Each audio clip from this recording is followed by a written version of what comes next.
Дэлхийн хамгийн анхны хүн дүрсэт роботын тулааны тэмцээн ням гарагт Хятадын Ханчжоу хотод амжилттай өндөрлөж ширүүн өрсөлдсөний эцэст AI стратегч нэртэй робот ялалт байгууллаа.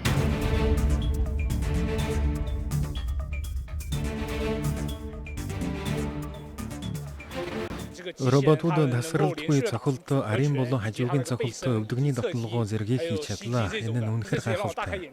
Роботууд ийм хурдан хөдөлгөөн хийж чадна гэж би төсөөлж байгаагүй. Ирээдүйд янз бүрийн салбарт асар их чадвартай байх болно гэдэгт итгэлтэй байна.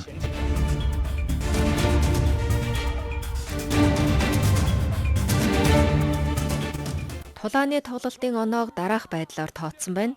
Гарын цохилтод 1 оноо, хөлийн цохилтод 3 оноо, өрсөлдөгчийн толгой болон биеийн цохилтыг хүчинтэй тооцно. Харин дүрм зөрчсөн тохиолдолд 5 онооны торгуул ногдуулж, өрсөлдөгч 8 секундын дотор босч чадаагүй бол 10 онооны торгуул оноож тухайн тоглолтоос хасах журамтай.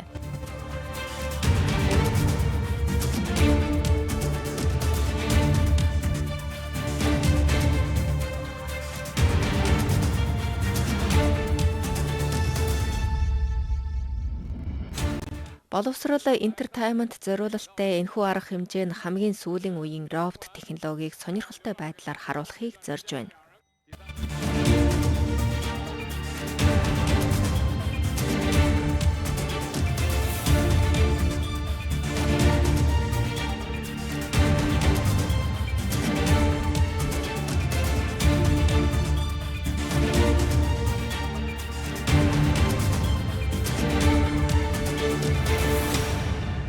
Бид түүхэн мөчийн гэрч болж байна.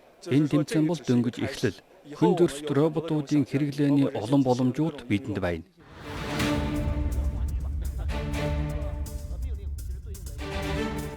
Роботын технологийн хөгжлийн хүрээг өргөжүүлэх боломжтой.